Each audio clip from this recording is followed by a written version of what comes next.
Sandra Reed had learned 3 essential rules during her first month working in Tristan Norman's penthouse.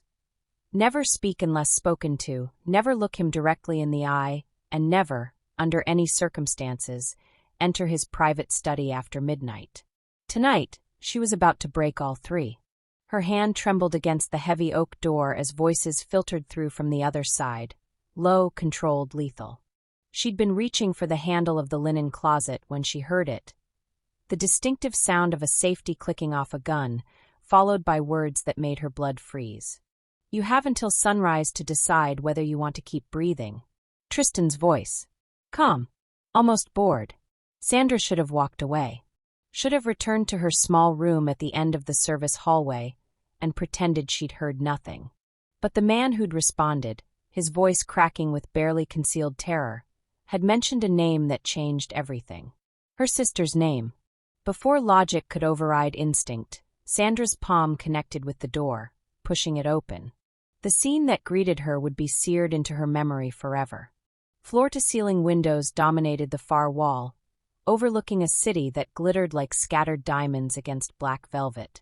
The ambient light from expensive lamps created pools of gold and shadow throughout the study, giving the space an almost otherworldly quality.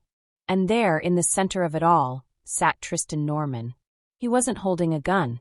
He didn't need to.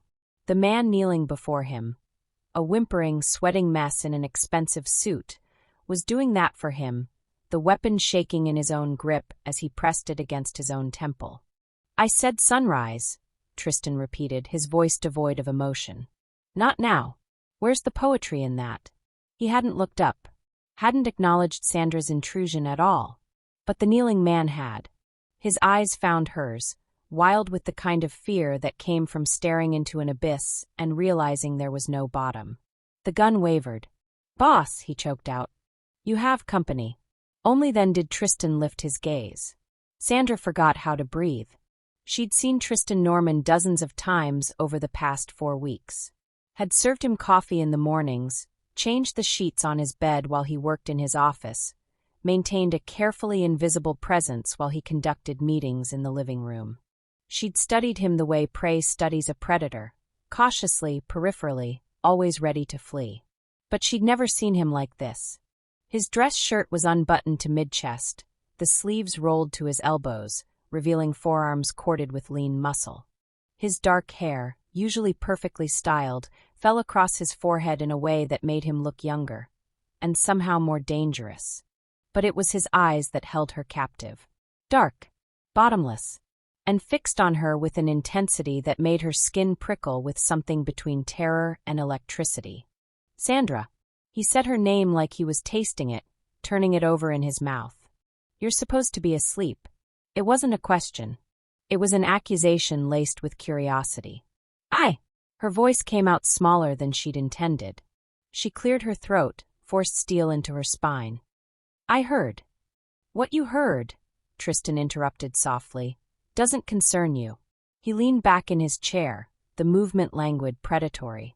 "Close the door." Sandra's hand was still on the doorknob.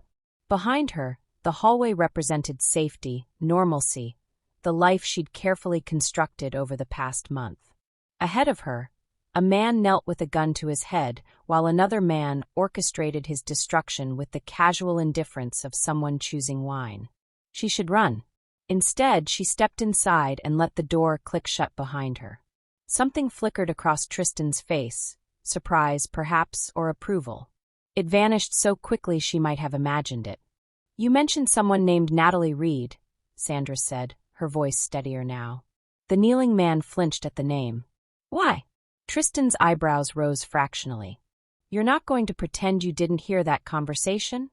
Would you believe me if I did?" A sound escaped him, not quite a laugh, but close enough to make the kneeling man's gun hand shake harder. "Marcus," Tristan said, still looking at Sandra. "Put the gun on the floor and leave." "But boss, you said." "I've changed my mind." Tristan's gaze finally shifted, pinning the trembling man with a look that could cut glass. "You have 48 hours to bring me what I asked for. If you disappoint me again, I won't be as generous with my timeline." "Understood." Marcus dropped the gun like it had burned him and scrambled toward the door, giving Sandra a wide berth as if her presence alone had somehow saved his life. The door opened and closed with desperate speed, leaving her alone with Tristan Norman. The silence stretched between them, thick and charged. Tristan stood, the movement fluid despite his obvious exhaustion. He was tall, she'd known that, but being alone with him in this intimate space made her hyper-aware of the difference in their sizes, their power, their positions in this world he controlled. He moved to the bar cart, poured 2 fingers of amber liquid into a crystal glass. Drank it in one swallow. Poured another. "Your sister," he said without turning around, "is in trouble." Sandra's heart lurched. What kind of trouble? The kind that gets people killed. He said it so casually, like he was discussing the weather. When he finally faced her, his expression was unreadable in the lamplight, all sharp angles and shadows. "She borrowed money from some very unforgiving people. Used your name as collateral." He swirled the whiskey in his glass, watching the liquid catch the light. "They've been looking for you for 3 weeks. Would have found you, too, if you weren't hiding under my roof." The floor seemed to tilt beneath Sandra's feet. "How do you know all this?" "I make it my business to know everything about the people in my home." He took a slow sip, his eyes never leaving hers. "Every lie on your application. Every doctored reference. Every desperate reason you had for taking a job that pays half what you're qualified for." Panic clawed at Sandra's throat. "Are you going to turn me in?" Tristan moved toward her, each step deliberate, controlled. He stopped close enough that she could smell his cologne, something dark and expensive that made her dizzy, but far enough that she couldn't claim he was invading her space. Though that's exactly what he was doing. Invading. Occupying. Taking up every inch of air in her lungs. "That depends," he said softly, "on what you're willing to give me." Sandra's pulse hammered in her ears. She should be terrified. Should be calculating her escape, planning her next move, protecting herself the way she'd learned to do long before she ever stepped foot in this gilded cage. But something in his voice, something raw and almost vulnerable beneath the dangerous calm, made her hold her ground. "What do you want?" she whispered. Tristan's jaw tightened. For a long moment he said nothing, just studied her face like he was searching for something. When he finally spoke, his voice was rough, stripped of its usual control. "Just one night." The words hung between them, loaded with implications that made Sandra's skin flush with heat. "One night," he repeated, setting his glass down with deliberate care. "Let me have you for one night, and I'll make sure your sister's debt disappears. I'll make sure those men never find either of you. I'll give you both the kind of protection money can't buy." Sandra stared at him, trying to reconcile this desperate offer with the cold, controlled man she'd observed from a distance. "Why?" The question escaped before she could stop it. "You could have any woman you want." Something dark and hungry flashed in Tristan's eyes.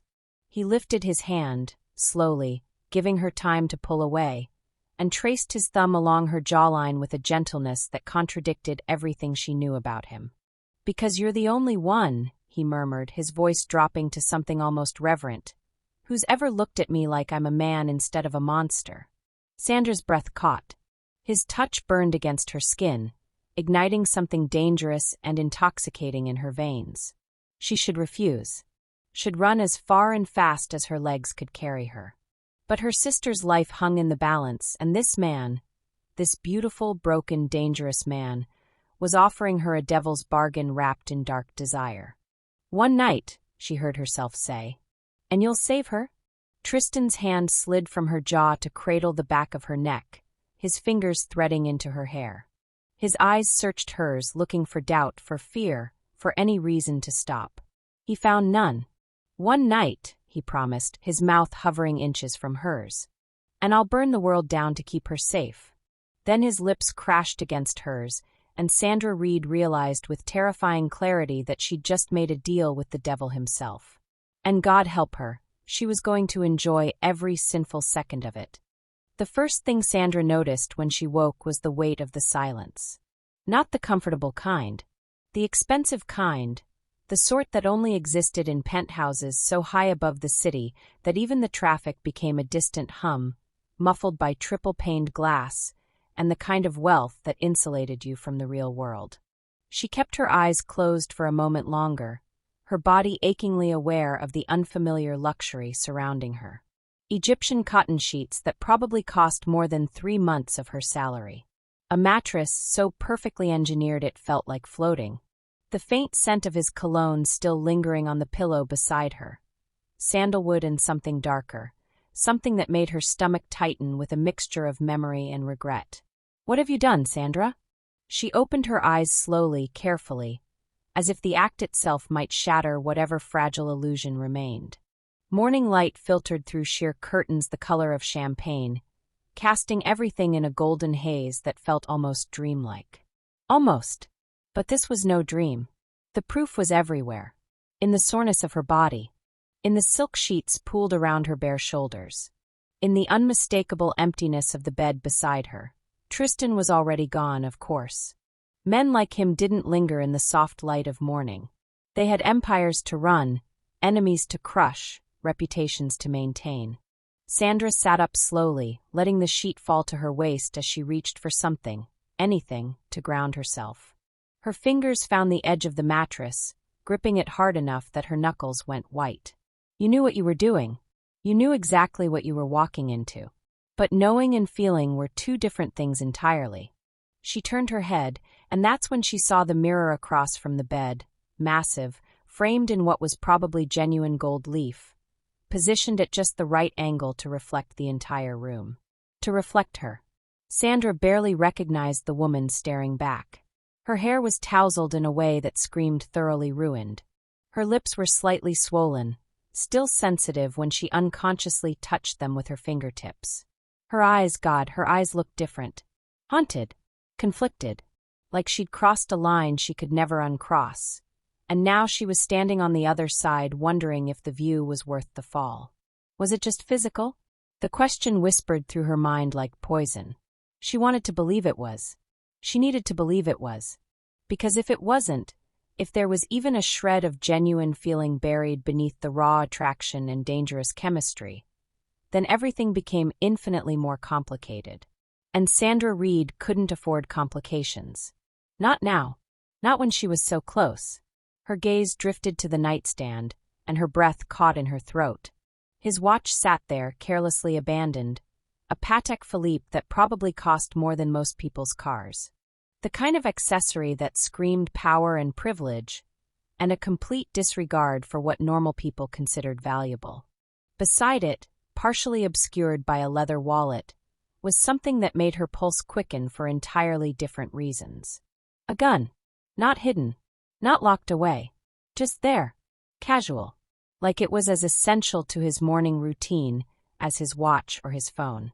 And scattered across the nightstand's glossy surface, as if thrown there in haste or indifference, were several bills.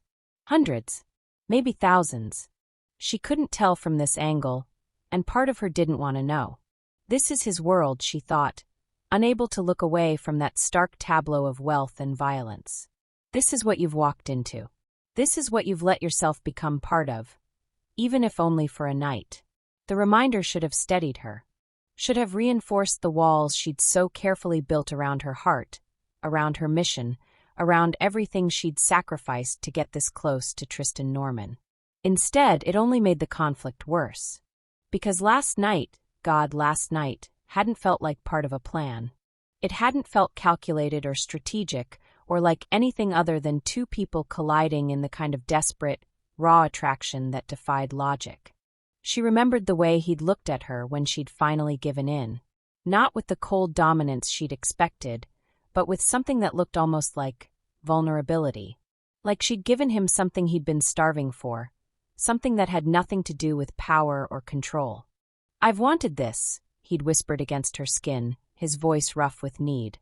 "I've wanted you since the moment you walked into my home and looked at me like you weren't afraid." But she was afraid. Terrified, actually. Just not of him. She was afraid of herself. Of how easily she'd surrendered. Of how right it had felt to let him unravel her completely. To let herself drown in him without thinking about the consequences, or the mission, or the very specific reasons she'd taken this job as his maid 3 months ago. 3 months of watching. Waiting. Learning his patterns, his weaknesses, his secrets. 3 months of telling herself she was in control, that she could play this role without letting it touch her, without letting him touch her. And then last night he'd asked, no, begged for just one night. And she'd said yes. Stupid. So incredibly stupid. Sandra forced herself to stand, wrapping the silk sheet around her body like armor. The marble floor was cold beneath her bare feet, a sharp contrast to the warmth of the bed. She moved toward the floor-to-ceiling windows, drawn by the view she'd only glimpsed in darkness hours before. The city spread out below her like a kingdom, his kingdom, in many ways. From this height, everything looked clean, organized, beautiful. But Sandra knew better. She knew what happened in the shadows of those gleaming skyscrapers. She knew about the deals Tristan made, the lives he'd destroyed, the empire he'd built on blood and fear and ruthless ambition. She knew because that's exactly why she was here. Behind her, she heard the bedroom door open with barely a whisper of sound. She didn't turn around. Didn't need to. She could feel him in the room the same way you could feel a storm approaching. The air pressure changed, became charged with something electric and dangerous. "You're awake." Tristan's voice was low, controlled, but there was something underneath it she couldn't quite name. "I thought you'd sleep longer." "I don't sleep well in unfamiliar places," Sandra said, keeping her eyes on the city below, keeping her voice steady. "Is that what this is?" He moved closer. She could hear his footsteps on the marble, slow and deliberate. "Unfamiliar?" She finally turned to face him. He was already dressed, impeccably so. Charcoal suit tailored to perfection, white shirt that probably cost more than her entire wardrobe, no tie yet. His dark hair was still slightly damp from a shower, pushed back from his face in a way that made him look both dangerous and devastatingly handsome. But it was his eyes that caught her. Those piercing blue eyes that seemed to see straight through every wall she'd built, every lie she'd told, every secret she carried. "What do you want me to say, Tristan?" The question came out sharper than she intended. "That this is familiar? That I make a habit of sleeping with my employer?" Something flashed across his face, hurt, maybe, or anger. It was gone before she could identify it. "I want you to say something real."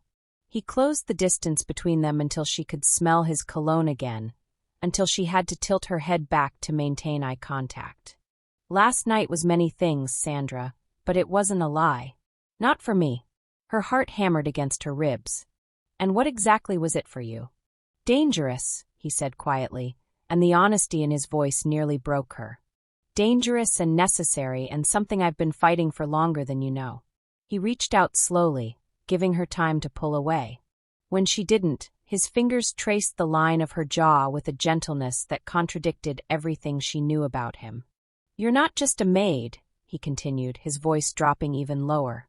"You've never been just a maid. I've known that from the beginning." Sandra's blood turned to ice. "What are you talking about?" Tristan smiled, but there was no warmth in it. "Did you really think I wouldn't notice? The way you watch everything, memorize everything? The way you're too educated, too careful, too deliberate in your invisibility."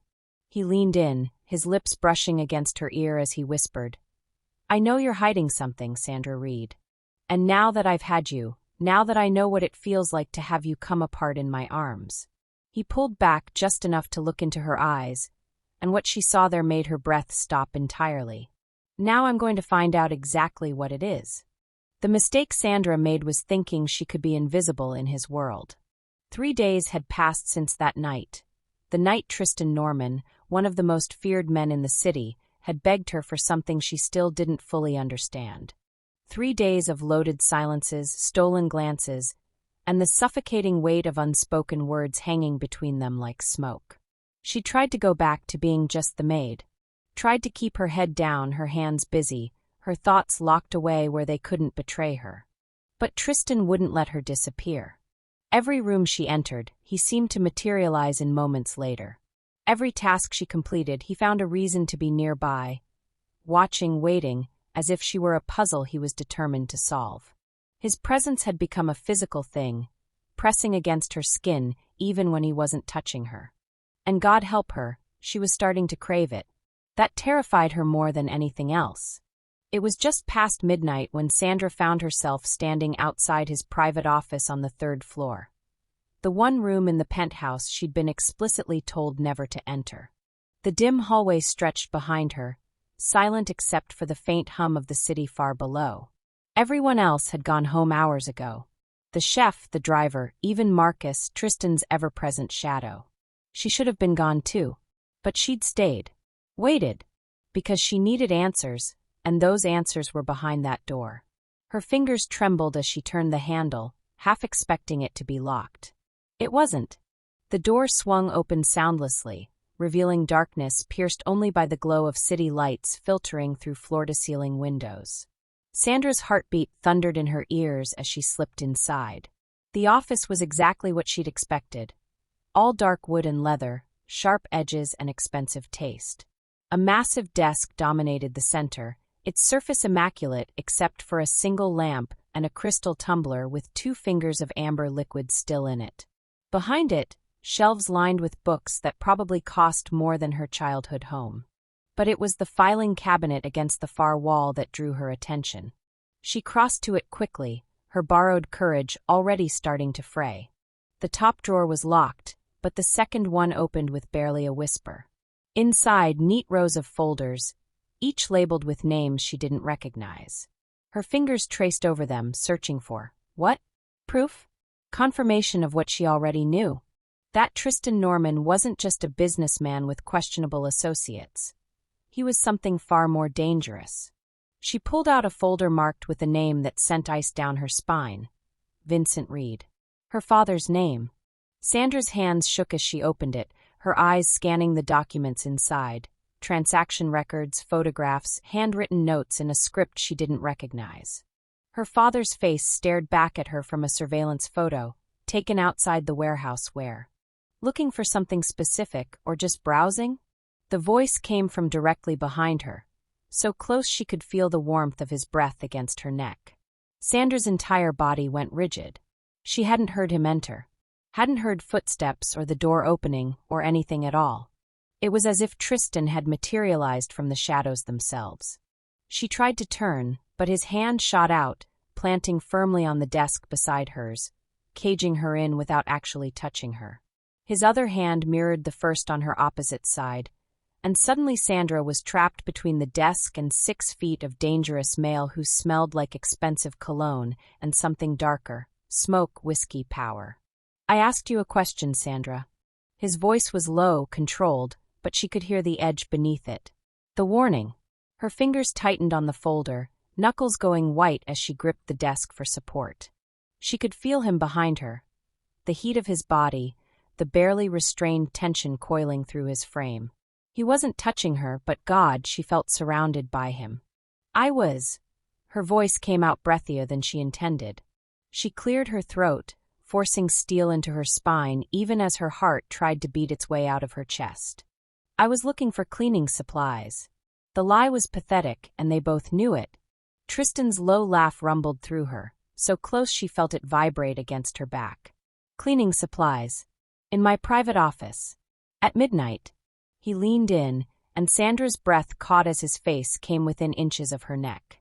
She could feel his lips hovering just above her skin, not quite touching but close enough that every exhale sent shivers cascading down her spine.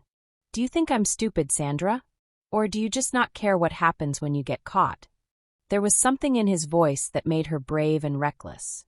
Something that sounded less like anger and more like hunger. She turned her head slightly, just enough to catch his profile in her peripheral vision. Maybe I wanted to get caught. The words left her mouth before her brain could stop them. Tristan went completely still. For 3 heartbeats, neither of them moved. Then slowly, so slowly it felt like torture, he shifted his weight, pressing infinitesimally closer. Not touching, but almost. Close enough that Sandra could feel every breath, every minute adjustment of his body behind hers. Careful, he murmured, his lips brushing the shell of her ear. You have no idea what you're playing with. Don't I? Sandra's hands released the desk, and before she could second-guess herself, she turned within the cage of his arms. Big mistake. Or maybe the best decision she'd ever made. Suddenly they were face to face, his hands still planted on either side of her, his eyes boring into hers with an intensity that should have been illegal. Up close, Tristan Norman was devastating. Sharp jaw shadowed with evening stubble, full lips pressed into a hard line, and those eyes, dark, intelligent, absolutely focused on her like she was the only thing in his entire world that mattered.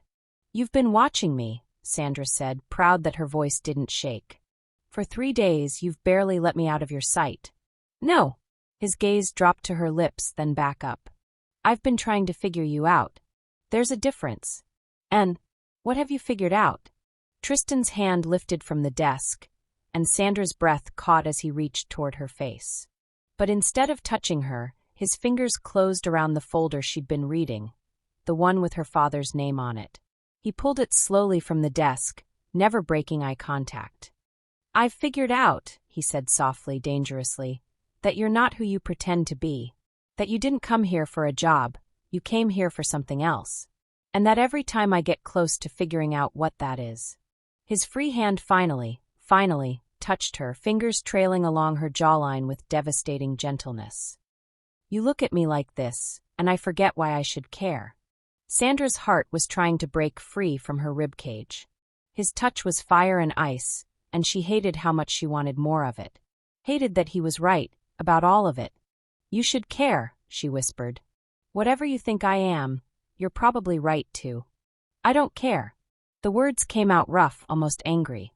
Tristan's thumb traced across her bottom lip, and Sandra's eyes fluttered closed for a brief second. "I should. God knows I should throw you out of here and never think about you again. But instead, all I can think about is how you looked that first night. How you didn't cower. How you looked at me like I was just a man, not a—" He stopped himself, jaw clenching. "Not a what?" Sandra pressed. "Not a monster?" Something flickered in his eyes, pain maybe or recognition. "You tell me. You're the one going through my files." The folder was still in his hand, held between them like evidence at a trial. Sandra's eyes dropped to it, to her father's name written in neat block letters on the tab. "Vincent Reed was my father," she said quietly. "And 5 years ago someone killed him. Shot him in a warehouse on the east side and left him to bleed out alone." She raised her eyes back to Tristan's, searching for what? Guilt? Recognition? "The police said it was gang violence. A deal gone wrong. But I never believed that. My father wasn't innocent." Tristan finished. His expression hadn't changed, but something had shifted in the air between them. "No one in that warehouse that night was innocent, Sandra. Including your father." The confirmation hit her like a physical blow. So he did know. Had probably known exactly who she was from the moment she'd applied for the job. "Did you kill him?" The question came out steady, despite the hurricane raging inside her. Tristan studied her for a long moment, his thumb still resting against her lip. Then slowly, deliberately, he stepped back, breaking the contact between them. The loss of his heat felt like abandonment. "If I said yes," he asked quietly, "what would you do?" Sandra's mind raced. This was it. The moment she'd been preparing for since she'd tracked Tristan Norman down and orchestrated her way into his home.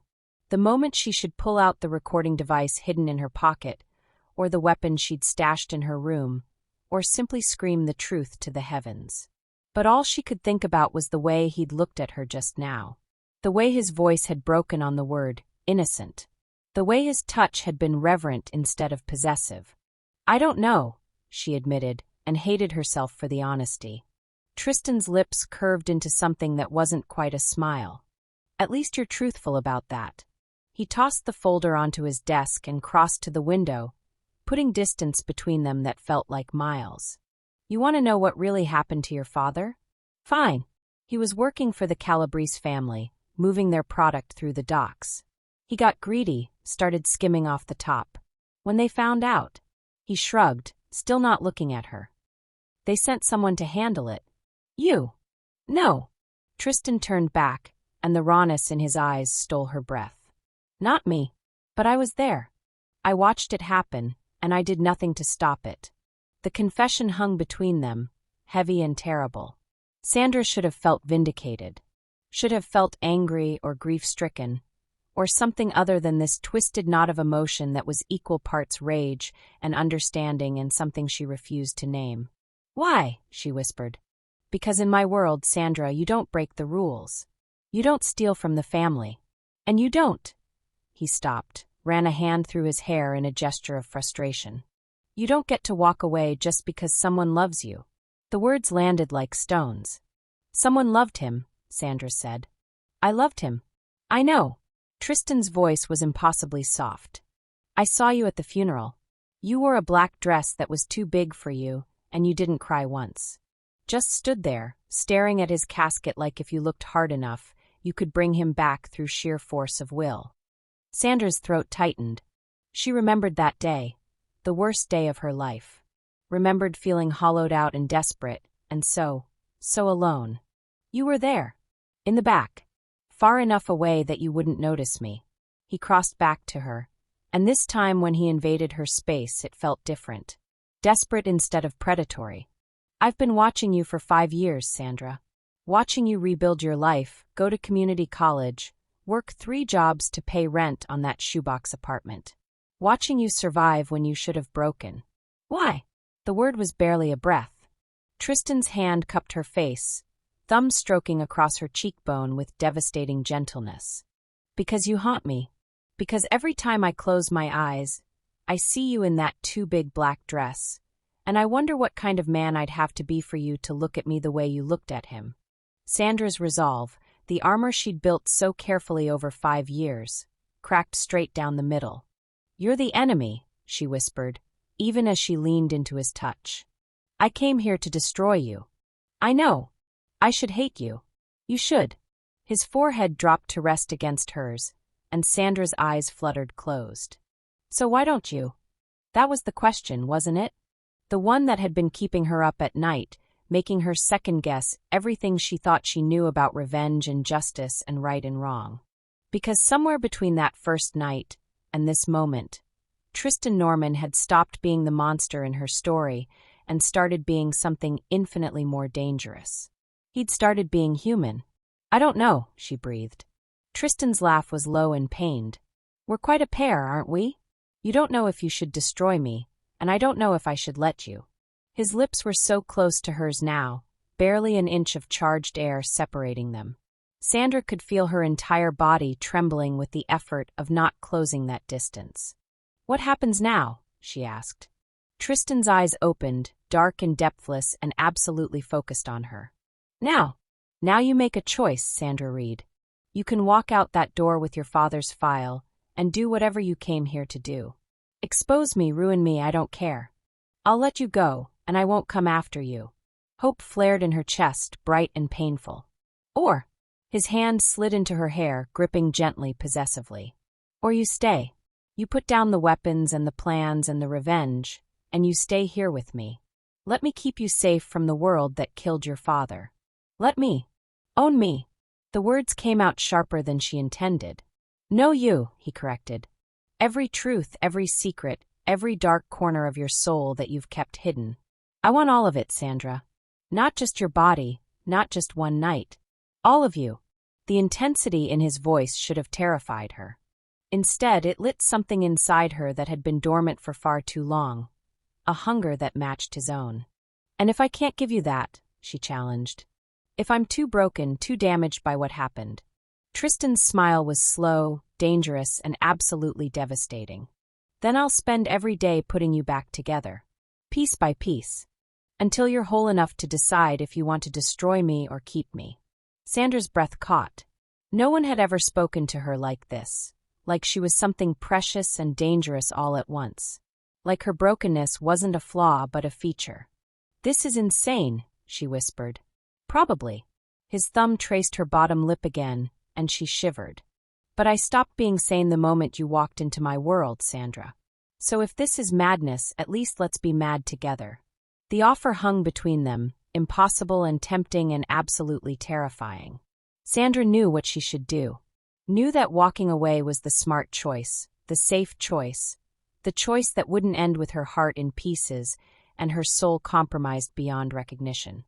But when Tristan looked at her like this, like she was his salvation and his damnation all at once, Safety felt like a lie she'd been telling herself for far too long. "One condition," she said finally. "Name it. No more secrets. You want to know me? Then I get to know you too. Every dark corner, every terrible truth. All of it." Something flickered in Tristan's eyes. Hesitation, maybe, or fear. But then he nodded slowly. "All of it," he agreed. "Even the parts that will make you hate me. Especially those parts." Tristan's smile was pure danger. "You have no idea what you're asking for." "Then show me." The challenge hung in the air between them for one heartbeat, too. Then Tristan's control, that ironclad restraint he'd maintained for 3 days, finally snapped. His lips crashed into hers with a hunger that stole her breath, one hand fisting in her hair while the other pulled her flush against him. Sandra gasped into his mouth, and he swallowed the sound, kissing her like a man starved, like she was oxygen and he'd been drowning. This wasn't the gentle seduction of that first night. This was possession, pure and simple. A claiming that sent fire racing through Sandra's veins and made her forget every reason this was a terrible idea. She kissed him back with equal fervor, fingers digging into his shoulders, meeting his intensity with her own. Because if she was going to make a deal with the devil, she might as well burn. When they finally broke apart, both breathing hard, Tristan pressed his forehead to hers and laughed, a low, rough sound that vibrated through her. "No going back now," he murmured. Sandra's lips curved into a smile that was equal parts surrender and defiance. "Who said I wanted to go back?" And as Tristan's eyes darkened with promise and danger, and something that looked dangerously close to devotion, Sandra realized she'd just crossed a line she could never uncross. She'd stopped hunting the monster and started falling for the man. God help them both. Sandra hadn't meant to enter Tristan's private study. But when she'd passed by the heavy mahogany door at 2 a.m, unable to sleep after what had happened between them in his office hours earlier, she'd noticed something she'd never seen before. The door was open, just barely, a sliver of amber light cutting through the darkness of the hallway.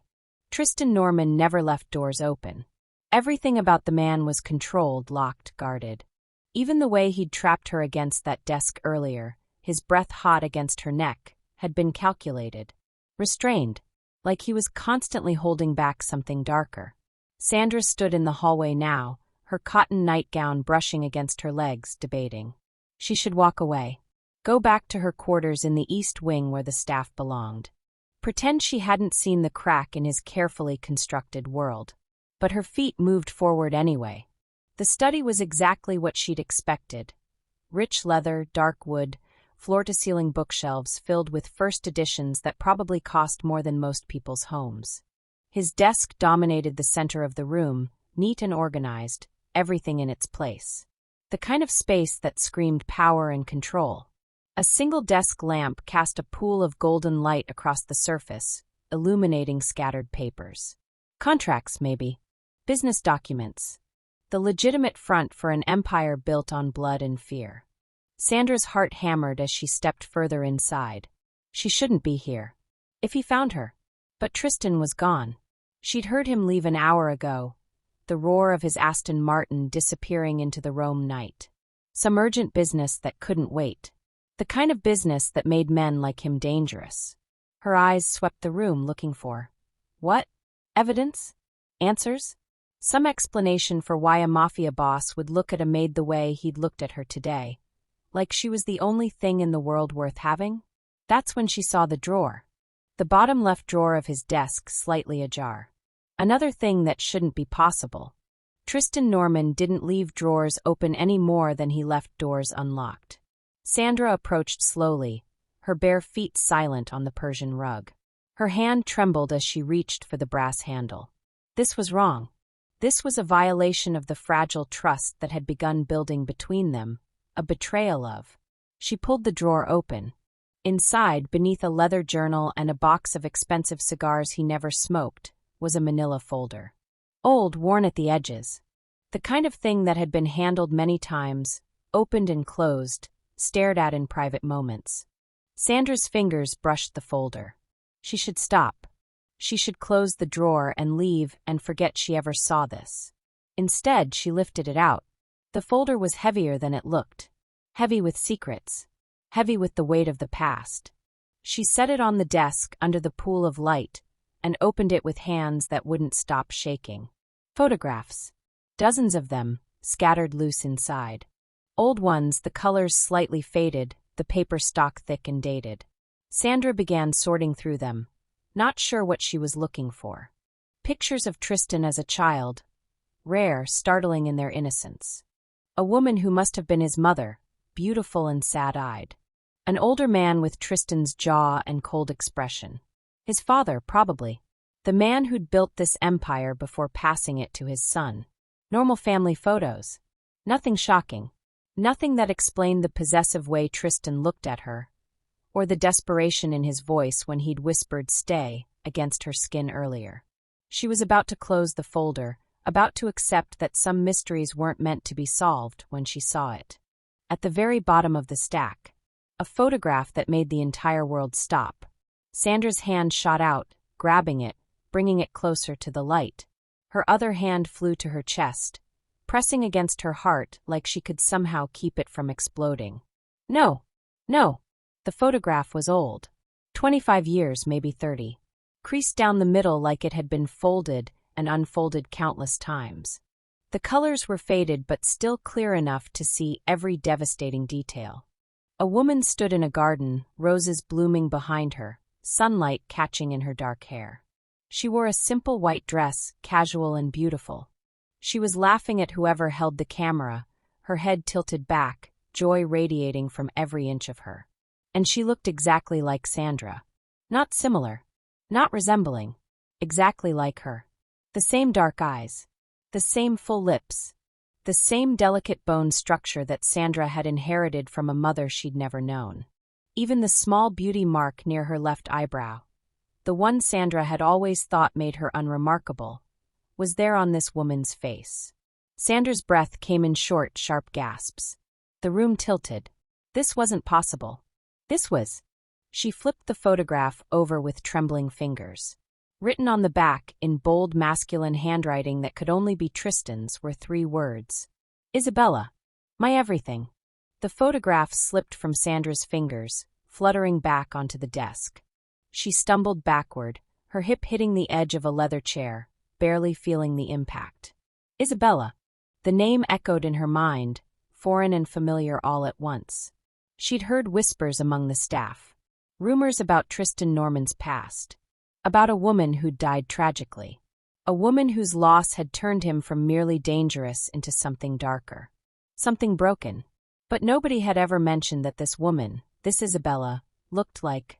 "Oh God," Sandra whispered into the silent study. Her hand pressed harder against her chest. "Oh God, what have I done?" Every moment between them suddenly took on a sinister new meaning. The way he'd looked at her that first day when she'd arrived for her interview, something flickering in his eyes that she'd mistaken for attraction. The way he watched her move through his home, following her with his gaze like he was seeing a ghost. The way he'd touched her earlier today, his fingers trembling against her skin, his voice breaking when he'd said her name. Sandra. But had he really been seeing Sandra? Or had he been seeing Isabella? Was she just a replacement? A substitute for a dead woman? Some sick attempt to recreate what he'd lost? The betrayal cut deeper than it should have. They'd only spent a handful of days in each other's orbit. A handful of heated moments and charged silences. It shouldn't matter this much. But it did. Because despite every warning she'd given herself, despite knowing exactly what kind of man Tristan Norman was, she'd started to fall for the way he looked at her. Like she mattered. Like she was precious. Like she was more than just a maid in his mansion. Now she knew the truth. She wasn't special. She was just a familiar face. A ghost made flesh. Sandra grabbed the photograph again, her fingers white-knuckled around the edges. She needed to leave. She needed to pack her things and disappear before Tristan came back. Before she had to look into those dark eyes and see him seeing someone else. But she couldn't move. Couldn't stop staring at the woman in the photograph. At Isabella. The woman whose shadow Sandra had been living in without even knowing it. Behind her, so quiet she almost missed it, came the sound of a door closing. Not the study door. that was still cracked open, exactly as she'd found it. No, this was different. Closer. Like someone had been standing in the shadows near the bookshelf.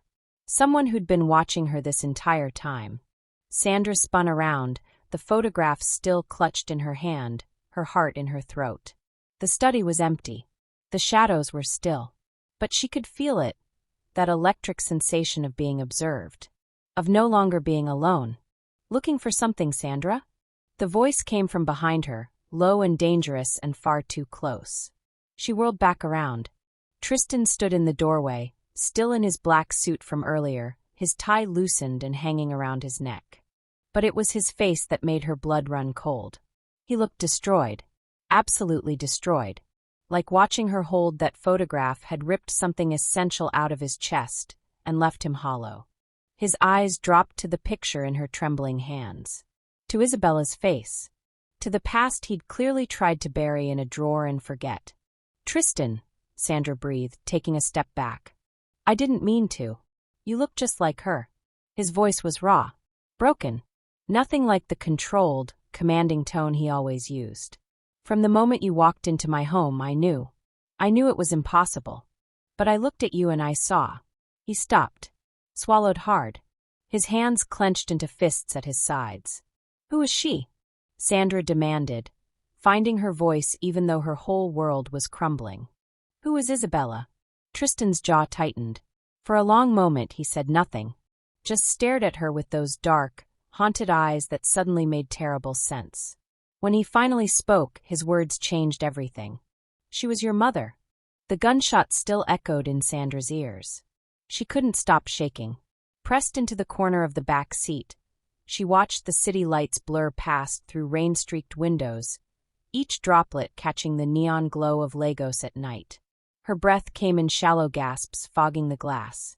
She could still smell it, gunpowder, expensive cologne, and something metallic that made her stomach turn. Blood. Sandra. Tristan's voice cut through the ringing in her ears, low and strained. Look at me. She couldn't. If she looked at him, she'd have to acknowledge what just happened. What she'd just witnessed. What he'd done. Sandra. Firmer now. A command wrapped in something that almost sounded like fear.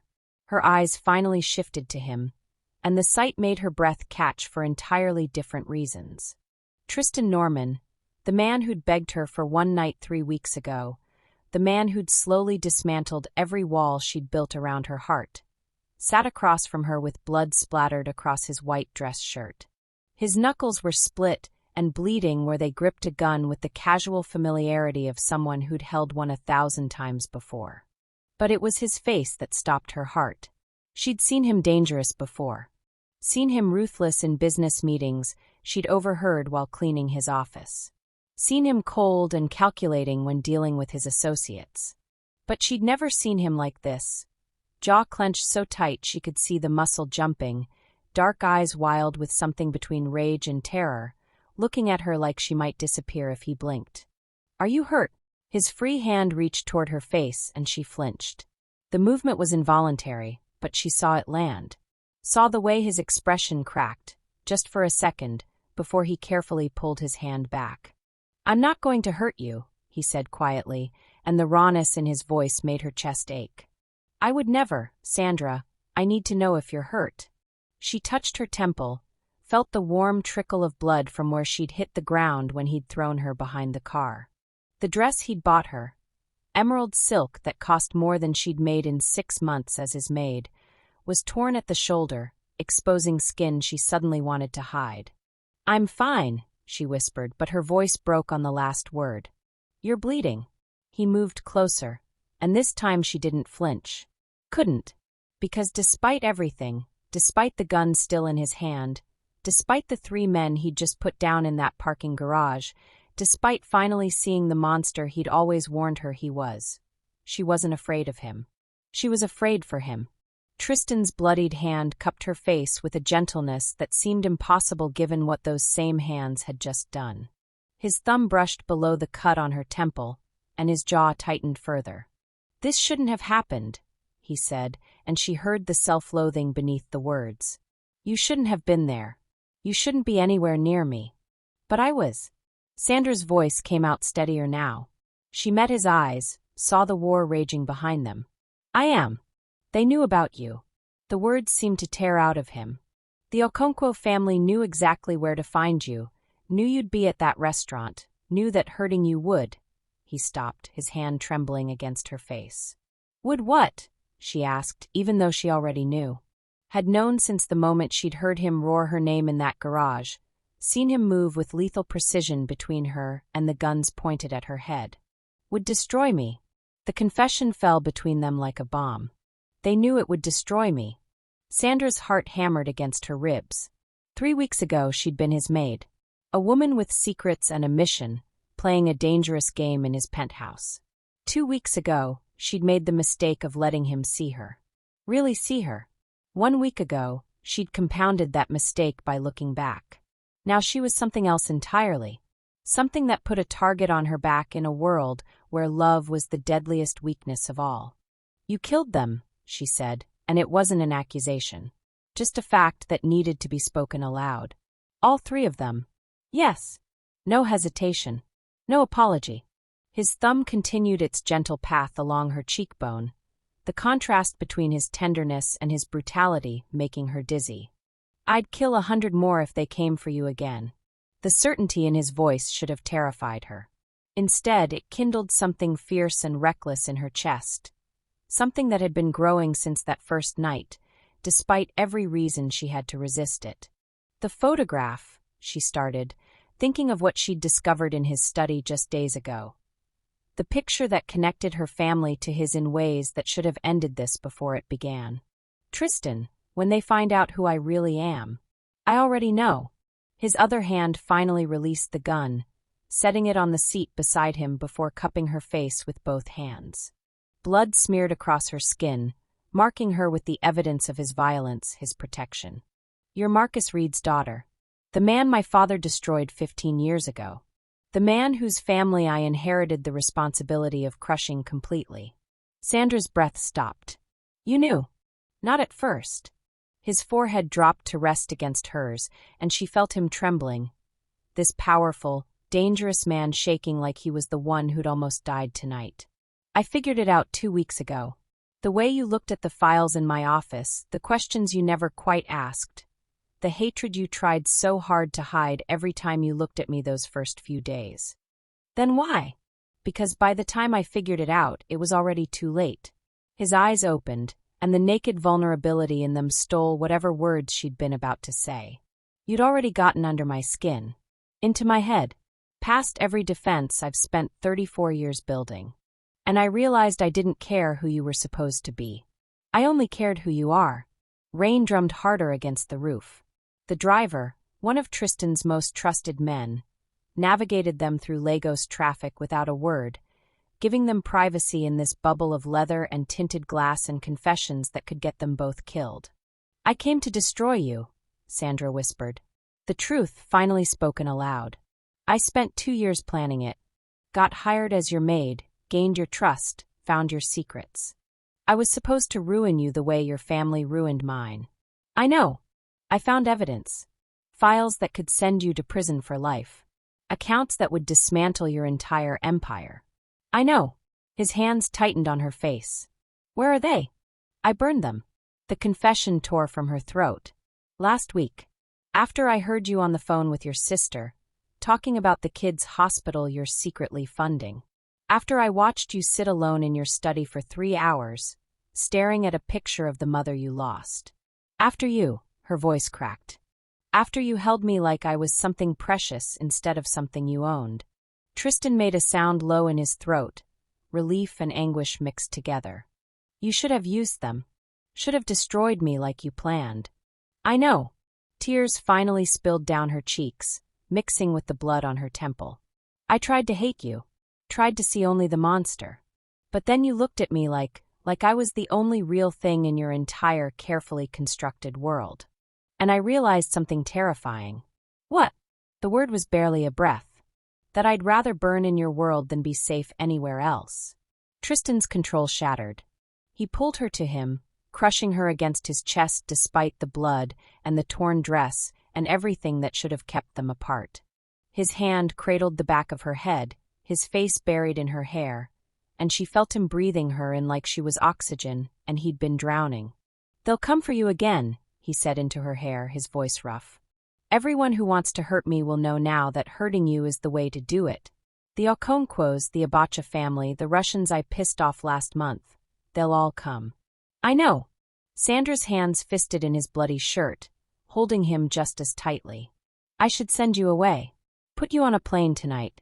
Give you enough money to disappear somewhere I can never find you. But you won't." "No." He pulled back just enough to look at her, and the possessive fire in his eyes made her breath catch. "Because I'm a selfish bastard who would rather watch the world burn than let you go. Because 3 men died tonight for touching what's mine, and I'd paint this entire city red before I'd give you up. Tristan, I love you." The words were a growl, an accusation, a surrender. "I love you, and it's going to get us both killed, and I don't care. I haven't cared about anything the way I care about you since I was a kid who still believed in happy endings. You make me want impossible things, Sandra. You make me want to be someone worthy of the way you looked at me that first night, like I was a man, not a monster." Sandra's heart cracked open completely. "You are a man. A terrifying, complicated, blood-soaked man who just saved my life. Who knew I came to destroy him and let me stay anyway. Who?" She cupped his face, mirroring his hold on her. "Who I loved despite every reason I shouldn't." The admission hung between them, dangerous and irreversible. Tristan's eyes searched hers for a long moment. Then he kissed her, and it was nothing like their previous kisses. This was desperate, claiming, tinged with the metallic taste of violence and the salt of tears. This was 2 people who'd just stared death in the face and chosen each other anyway. When he finally pulled back, his thumb traced her bottom lip.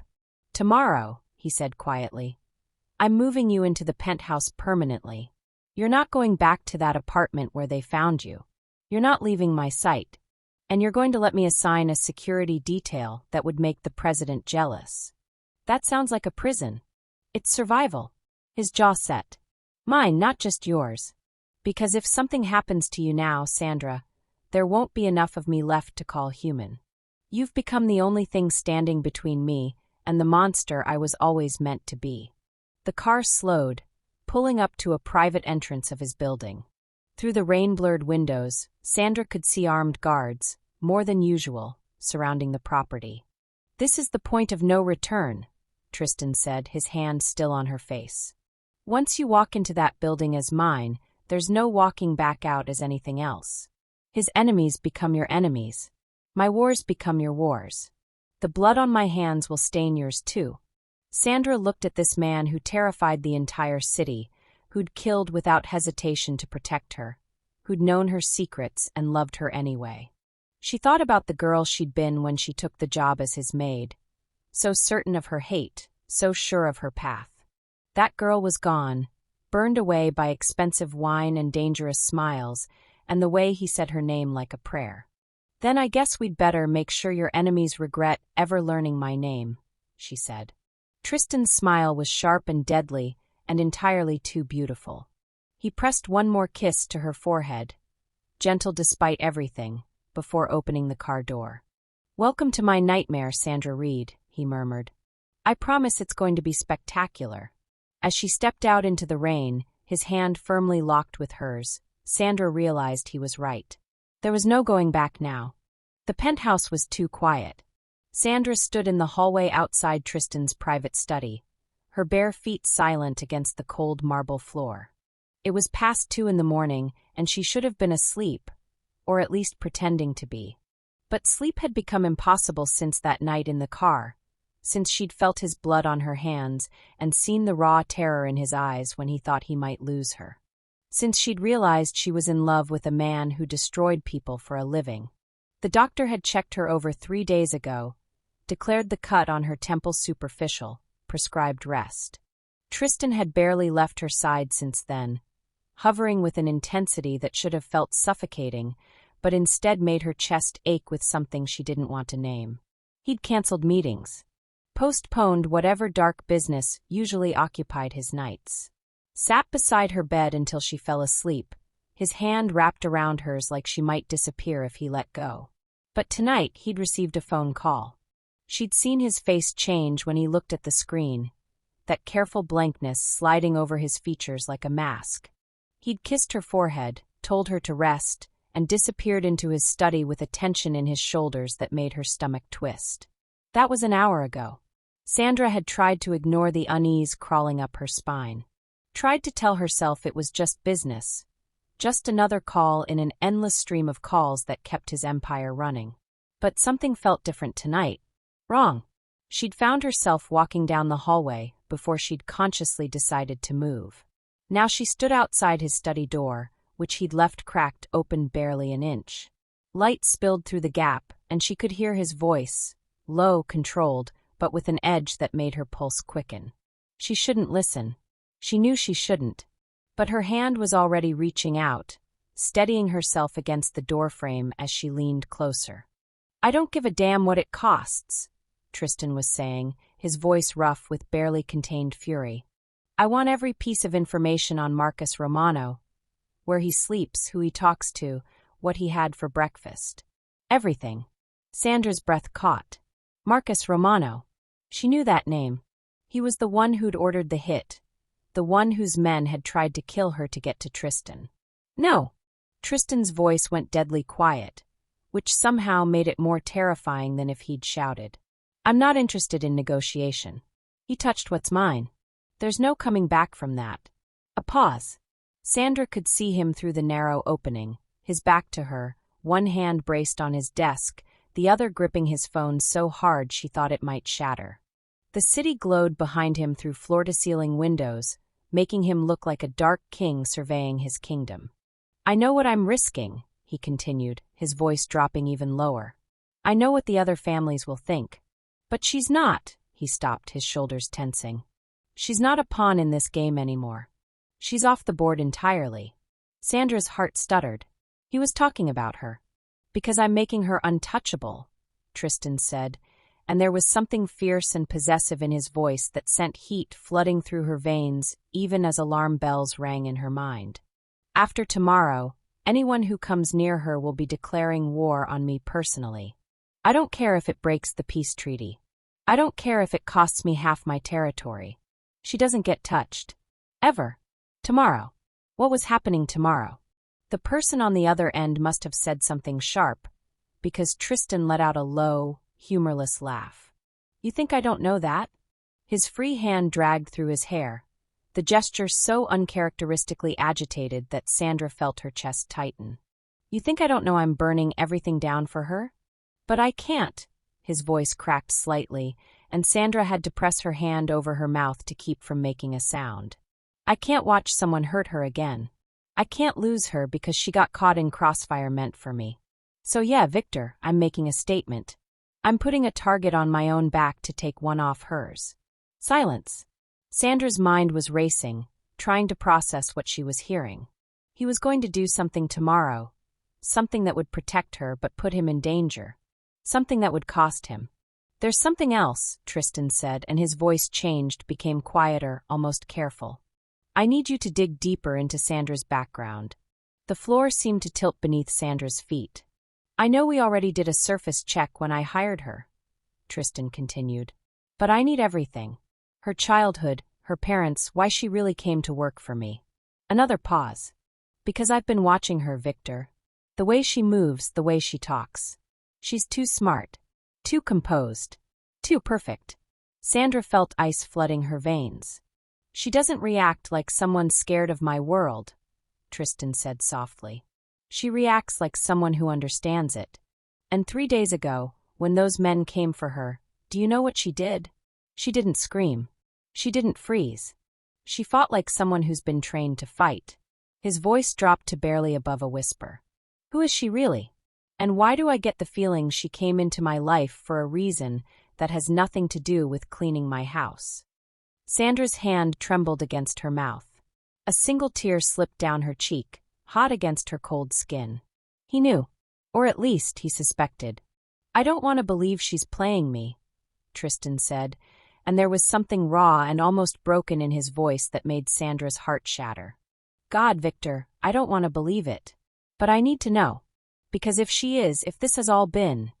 He stopped, and when he spoke again, his voice was hollow. Just find out. Tomorrow I'm making her untouchable. And I need to know if I'm protecting an angel or sheltering a snake. The silence that followed was deafening. Sandra slowly backed away from the door, her whole body shaking. She pressed herself against the wall, struggling to breathe through the panic clawing at her throat. He was investigating her. Really investigating her. Which meant he would find out everything. About her father. About why she'd really taken this job. About the photograph she'd found in his study. The one of her mother standing beside Tristan's father 20 years ago, both of them smiling like they shared a dangerous secret. About the revenge she'd been planning before she made the fatal mistake of falling in love with him. Sandra squeezed her eyes shut, tears streaming down her face now. She'd come here to destroy him. To infiltrate his life, earn his trust, and expose the truth about what his family had done to hers. She'd spent months playing the role of the innocent maid, all while gathering information, learning his routines, mapping his vulnerabilities. But then he'd looked at her like she was the only real thing in his world of beautiful lies. Then he'd begged her for one night, and shown her the lonely man behind the monster. Then he'd nearly lost his mind when she was hurt, and she'd realized with stunning clarity that she wasn't the only one who'd fallen. And now he was going to find out she'd been lying to him from the beginning. Tomorrow he'd make her untouchable, whatever that meant. And probably the day after, he'd find out she was the daughter of the man his father had killed, the woman who'd infiltrated his home with destruction in her heart. Sandra slid down the wall until she was sitting on the cold marble, her knees pulled to her chest. Through the crack in the door, she could still see Tristan standing by the window, phone now hanging loosely in his hand, staring out at the city like it held answers he couldn't find. She loved him. God help her, she loved him. And she was going to lose him. Because the truth was a bomb with a timer, and it was counting down fast. The only question was whether she told him herself before he found out, or whether she ran now and saved them both the agony of watching what they'd built together burn to ash. Sandra pressed her face against her knees, biting her lip hard enough to taste blood, trying to muffle the sob building in her chest. In the study, Tristan's voice drifted out one more time, so quiet she almost didn't hear it. Find out who she really is, Victor. Because I think I'm about to marry her. Sandra's head snapped up, her eyes wide with shock. And I need to know if she'll destroy me before or after I put my ring on her finger. The gala was a cathedral of excess. Sandra stood at the threshold of Tristan Norman's world, quite literally. Behind her, through the towering glass doors of the rooftop venue, the city sprawled like a kingdom of lights, his kingdom. Before her, the main hall pulsed with danger disguised as elegance. Men in $1,000 suits conducted business with handshakes that concealed threats. Women dripped in diamonds that could fund small countries. And somewhere in that sea of beautiful monsters, Tristan watched her. She could feel his eyes. She always could. The midnight blue dress he'd sent to her room that morning clung to her body like a second skin, the silk whispering against her thighs with every breath. It was beautiful. It was a claim. It was a collar made of couture. Sandra's hand trembled as she gripped her small clutch. Inside, the USB drive felt like it weighed 1,000 pounds. 6 years of evidence. Financial records. Murder contracts. Names of politicians, judges, police chiefs. Everything the FBI needed to dismantle Tristan Norman's empire and put him away for life. Everything she'd been sent here to collect. Miss Reed. The voice came from behind her, from the cool blue darkness of the city's side, not the warm golden glow of the party. Sandra turned, her heart lurching. Agent Marcus Chun stood in the shadows by the rooftop garden, his plain suit a stark contrast to the opulence around them. He looked older than she remembered. Tired. He'd been her handler for 3 years, the man who'd recruited her when she had nothing, who'd promised her a way out of the debt that would have killed her father. It's time, Marcus said quietly. His eyes flicked to the party, then back to her. We have a car waiting, 3 blocks south.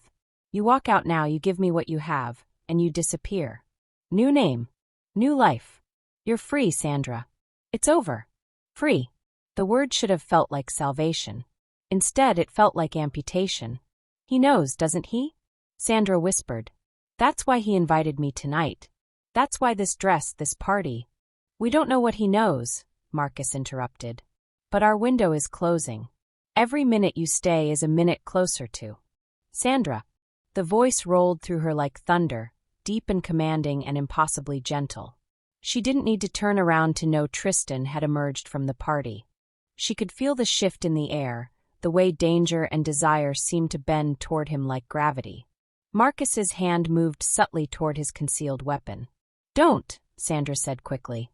Just wait. Please. She turned. Tristan Norman stood 15 feet away, framed by the golden light spilling from the gala.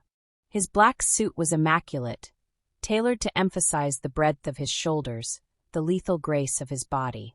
His dark hair was swept back, revealing the sharp angles of his face. Handsome in the way a blade is handsome. Dangerous. Precise. But it was his eyes that destroyed her. Those storm-gray eyes held everything they'd become to each other in the past 4 months.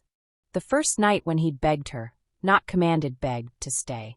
The morning she'd woken in his bed and found him watching her sleep like she was the only beautiful thing in his ugly world. The afternoon in his office when he'd trapped her against the desk and whispered that she was ruining him, unmaking him, and he'd never been more grateful for destruction in his life.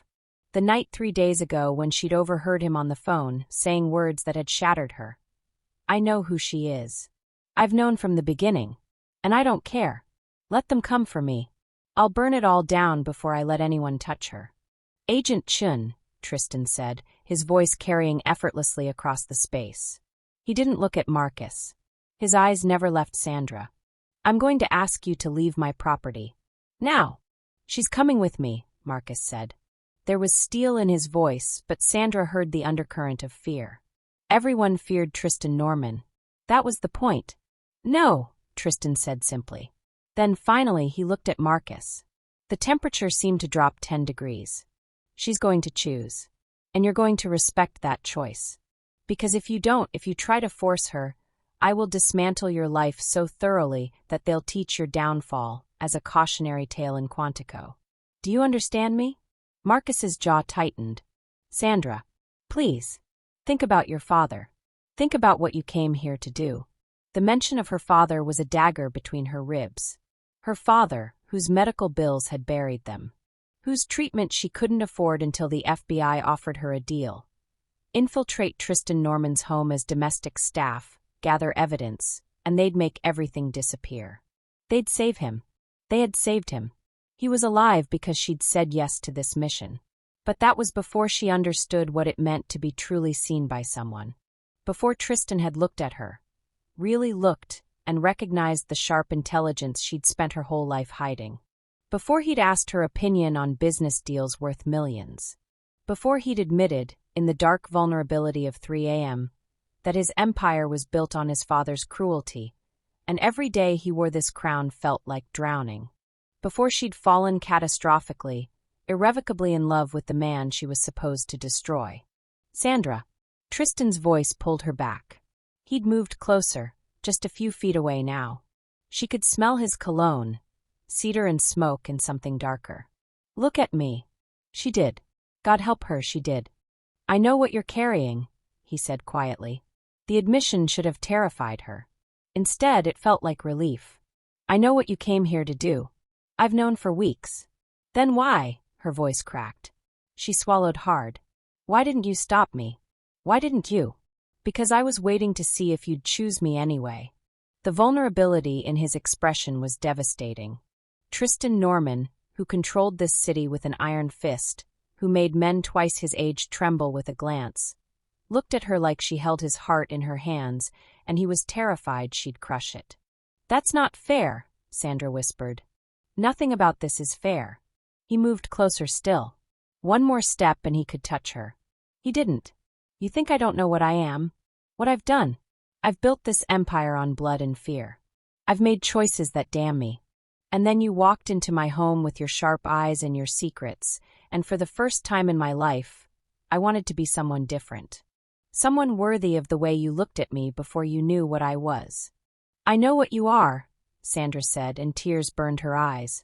I know, Tristan. I know everything you've done, and she couldn't say it. Saying it would make the choice impossible. Say it. His voice was rough. Please, Sandra. Say it. I love you. The words tore out of her. I love you, and it's destroying me because I can't reconcile who you are with what you make me feel. You're a killer. You've hurt people. And when you touch me, I forget everything except that I want to know what your heartbeat sounds like at 4 a.m. for the rest of my life. Behind her, Marcus made a sound of frustration. Sandra, this is manipulation. It's what he does. Get out. Tristan didn't raise his voice. He didn't have to. The command was absolute. Now, before I change my mind about letting you leave intact. For a long moment, Marcus didn't move. Then, the car will wait for 30 minutes. After that, he trailed off. Choose wisely, Sandra. Choose survival. His footsteps retreated into the darkness. And then there were two. Tristan extended his hand. Not grabbing, not demanding. Offering. Come inside with me. Meet the monsters I do business with. See exactly what choosing me means. And if you still want to walk away after tonight, if you still want to hand me over to save yourself, I'll let you go. I'll put you in the car myself. I'll make sure you're protected for the rest of your life. And if I stay, Sandra whispered, then you stay in all the ways that matter. His hand didn't waver. As my partner, my equal, the woman who knows every dark corner of my soul and chooses me anyway. I'll give you everything, Sandra. My truth, my loyalty, my protection, my empire. But I can't give you safety. That's the one thing I'll never be able to promise. Sandra looked at his outstretched hand, then at the glass doors behind him, where his world waited, beautiful and brutal and absolutely unforgiving. Then she looked at the darkness behind her, where a car idled 3 blocks away, where a new name and a quiet life waited, where she could pretend the past 4 months had never happened. Love without safety, or survival without him. Her hand moved, reached. Her fingers trembled in the space between 2 futures. And somewhere in the city below, a clock began counting down the 30 minutes that would determine the rest of her life. The penthouse had never felt this silent. Sandra stood by the floor-to-ceiling windows, watching the city emerge from darkness. Dawn broke across the skyline in shades of amber and rose, painting the glass towers in soft light, gentle, forgiving. Everything the night had not been. Behind her, she could feel Tristan's presence like a physical weight. He hadn't moved from where he'd stopped when he'd found her standing here, still wearing the torn evening gown from the gala, her feet bare against the cold marble floor. She'd been waiting for him, had known he'd come looking for her after what happened at the venue, after the choice she'd made in front of everyone who mattered in his world, after she'd walked back through those glass doors and chosen him. Sandra. His voice was rough, exhausted. She heard him take a step closer. You're bleeding. She glanced down at the cut on her shoulder, a shallow graze from when his rival's men had opened fire. It had stopped bleeding hours ago, dried to a dark line against her skin. It's nothing. It's not nothing. Another step. She could smell his cologne now, mixed with gunpowder and the metallic tang of violence. You could have been killed. You should have run when I told you to run. I know. Then why didn't you?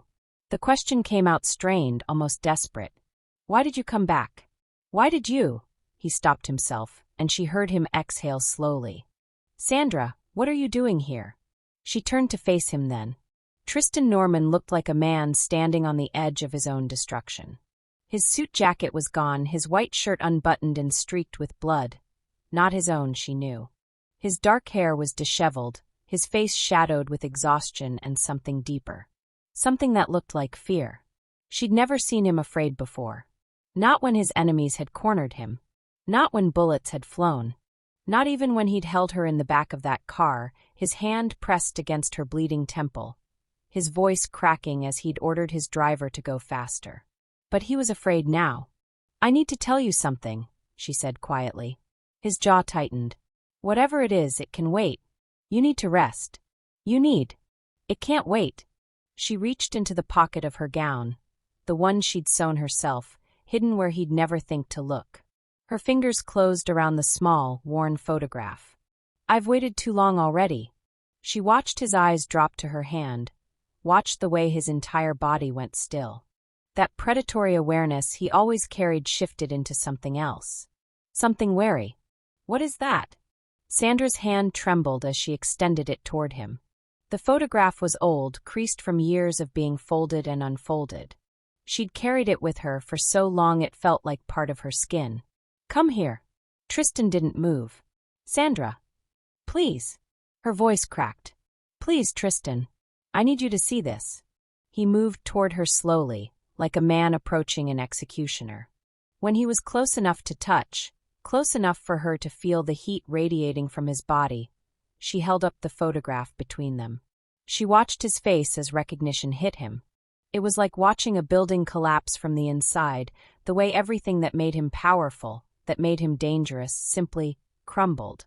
His face went pale. His eyes, those sharp gray eyes that missed nothing, went wide with something that looked like horror.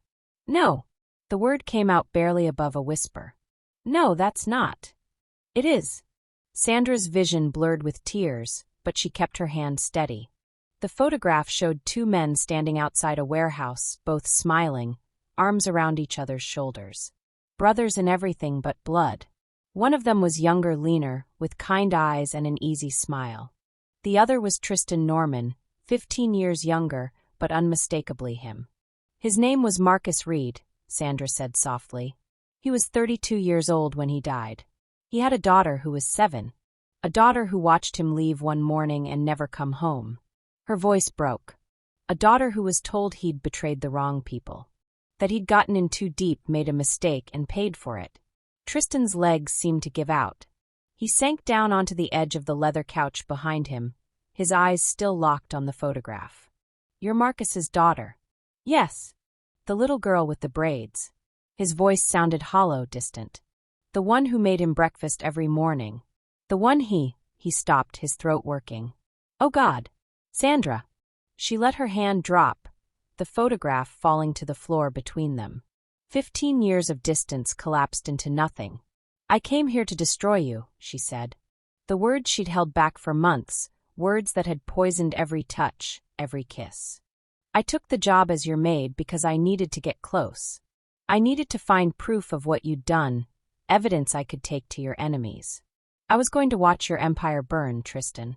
I was going to make sure you lost everything, the way I lost everything." He didn't look up at her, just stared at his hands, those hands that had killed, that had built an empire on blood and fear, that had touched her with heartbreaking gentleness. "I know," he said quietly. Sandra's breath caught. "What?" "I've known since the 3rd day you worked here." Tristan finally raised his eyes to hers, and the devastation in them nearly brought her to her knees. "You think I don't know everyone who enters my home? You think I don't run background checks, don't follow every thread? Sandra Reed, daughter of Marcus Reed. Changed your last name from Harrison after your mother remarried. Lived in 6 different cities. Took this job under a slightly altered employment history." The floor seemed to tilt beneath her feet. "You knew." "I knew." "Then why?" Her voice failed her. She tried again. "Why did you let me stay? Why did you?" The memory of his mouth on hers, his hands worshipping her body, his voice in the darkness telling her she was everything.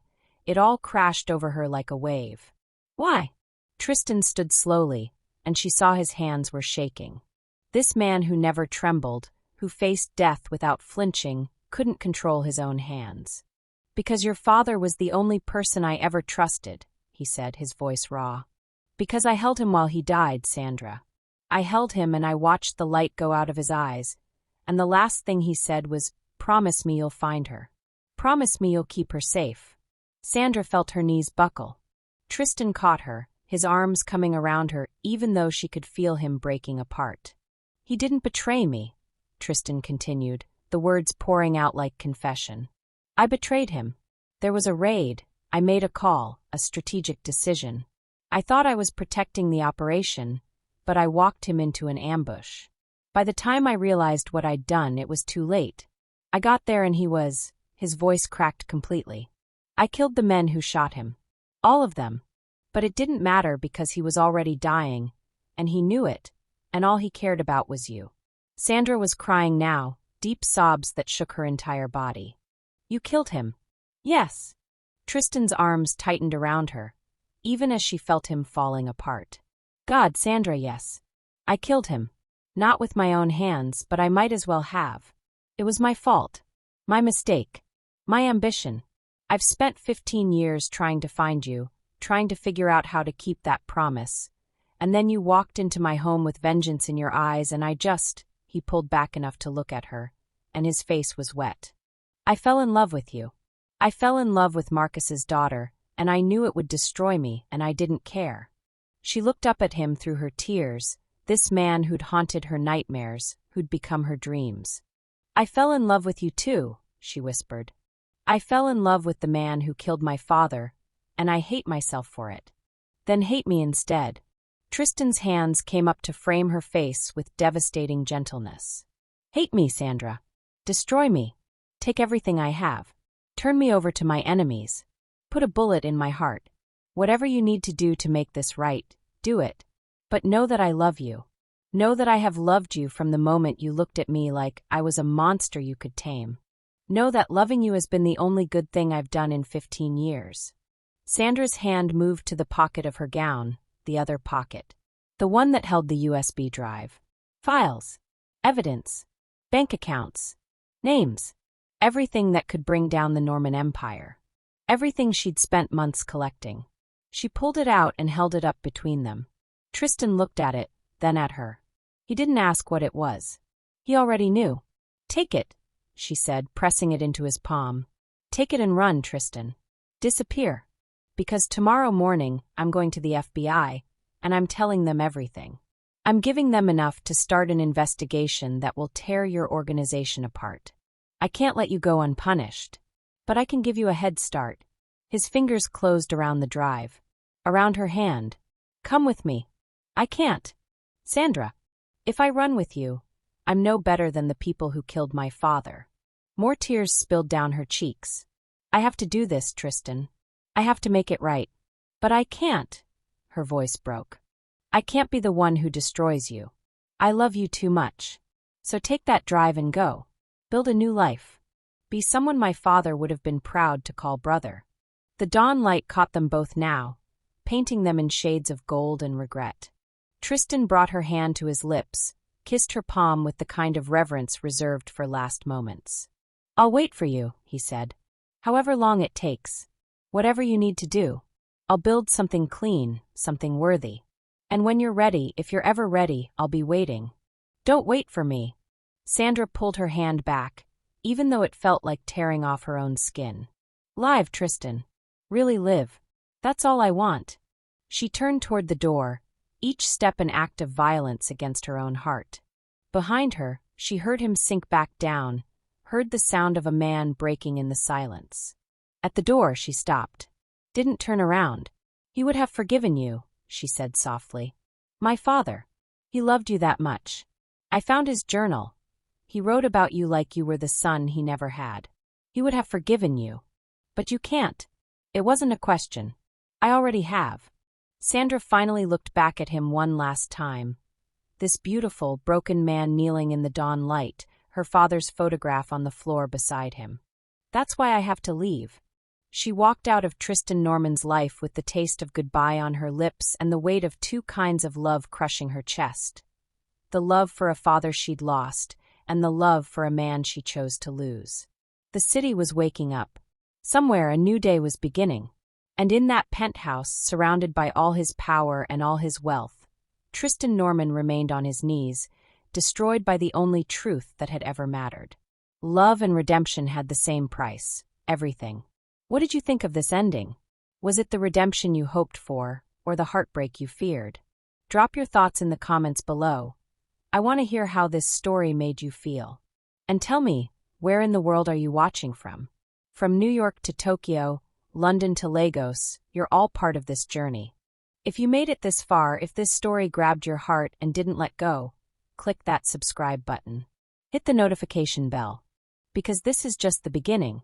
There are more stories waiting. More forbidden love, more dangerous men, more women who refuse to be broken. The question is, are you ready for them? Subscribe now. The next chapter of Passion and Power is coming soon.